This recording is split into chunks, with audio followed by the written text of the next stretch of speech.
Hello, my crime crew. My name is LayNova, and you're watching True Crime and Vibe, where I give you true crime on your time while you vibe. And to my newcomers, hello, welcome to the crew.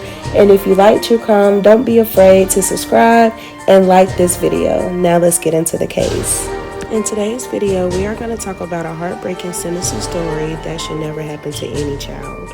Today's story is based in Killeen, Texas, known for the Fort Hood military base, but that's not the only thing that it's popular for. It has a population of 156,000 people. It was a place where a family of four called home. We are going to be talking about Danydia Thompson and her family. Danydia Thompson was born and raised in Killeen, Texas. Danydia was also known by her family as Mimi.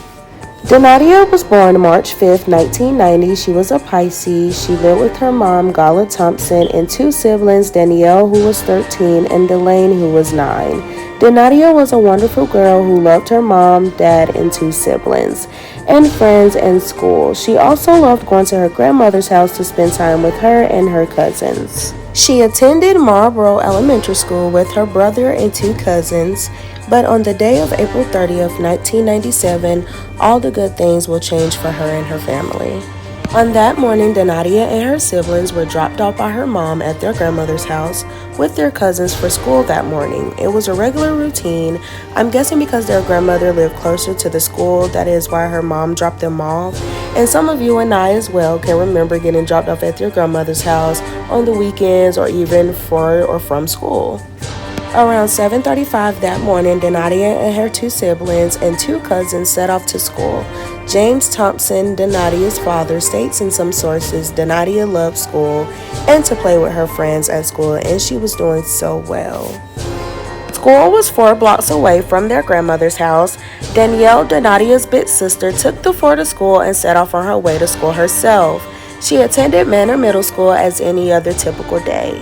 Danydia walked into the school with her sibling Delane and her friend to eat breakfast. Danydia was also seen by a staff member that morning while she was at the school, but unfortunately Danydia never made it to class. I'm going to stop right here and clarify something. So in some sources it did state Danydia didn't make it to school at all. Some sources states that her brother states that he knew she went to school because they ate breakfast together with a friend and they separated after that. And the staff member says that they also saw her, so I'm just going to say that she didn't make it to class. Danydia went outside to the playground before she was supposed to go to class. Witnesses state that they observed Danydia was speaking with an unidentified man by a gap in the fence that surrounded the school's playground. Around 8:30 a.m., Danydia was gone. An unidentified family member states they noticed her riding piggyback on an unidentified male's shoulders at the intersection of Jeffries Avenue and U.S. Highway, about 3/10 of a mile away from her school. The unidentified family member states she didn't appear in distress. I just want to really state my own opinion here because when I read about that, I felt some type of way. I just want to note that for this particular family member to see her with someone she didn't know, a male at that, and not in school, they should have stopped. I personally would have stopped to see what was going on and why she wasn't in school. This particular family member or person could have really saved her from the situation she was in. After school, Delane and her two cousins waited for Danydia at their usual spot, but Danydia didn't show up, so they assumed she went on ahead and walked to their grandmother's house. So they left and checked, but Danydia wasn't there. Danielle stated in some sources something felt funny, so Danielle and her aunt set off to look for Danydia at the school, but the 7-year-old was nowhere in sight. School officials stated she was marked absent, so she never made it to class, but her siblings and family knew she went to school that day. The police department were called. Witnesses gave a description of the man Danydia left school with. Description of the unidentified male that was given: he was a black male, 20 to 25 years old, 5'10", 150 pounds, with a small fro, thick mustache. He was wearing a black jacket, baggy jeans, and tennis shoes, and seemed to know Danydia very well. So from the thoughts that I put into it and the little investigation I did, I would assume that this particular unidentified man was either watching Danydia every day, coming to and from school with her siblings and cousins, or either was someone that they knew and they committed this heinous crime and they didn't want to come and confess because of what they know they did. Danydia was everyone's daughter. Over 1,000 people set out to find Danydia, from public agencies, public organizations, and the community searched for Danydia. Her grandfather led the search by horse, and her father flew in from his home in Michigan to help find her. They searched for Danydia far, wide, and long hours, and the saddest thing was seeing her mother on the news, just begging for her to call her, and remembering her last words was "I love you," with a quick hug. It's just sad because I couldn't imagine. She just wanted her baby home.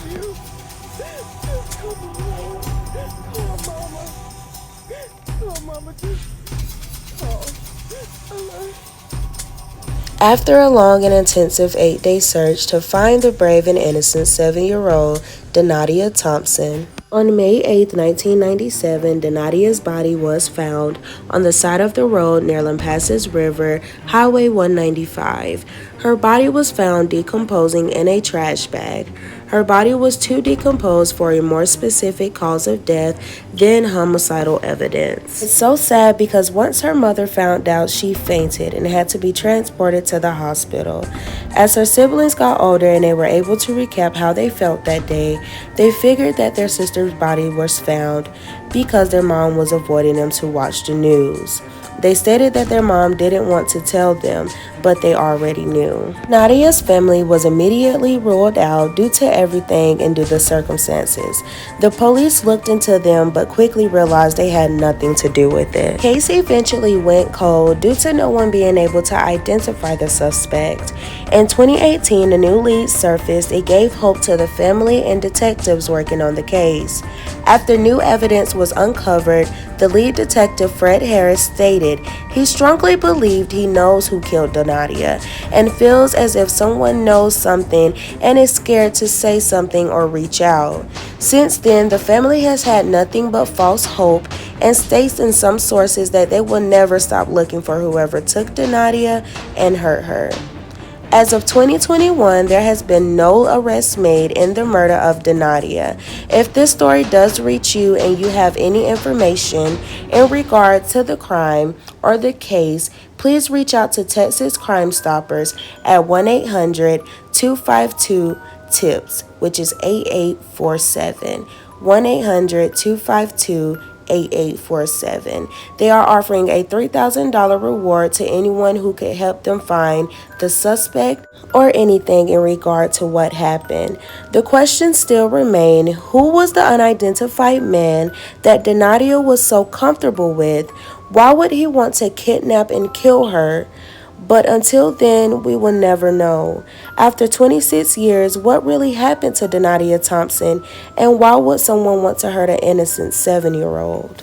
I want to thank you guys so much for watching and listening to this true crime and vibe story. I do apologize about the delay. I've been sick, guys, so I had to put a bit of a delay on all my videos, but more videos will be dropping soon, so stay tuned. And if you like true crime, like, share, and subscribe, because this section of my channel is the one for you. And I do want to thank you guys to the 1.7K views on my last video. More videos will be coming soon. Thank you guys. I love you guys so much. I'm out of y'all. Bye.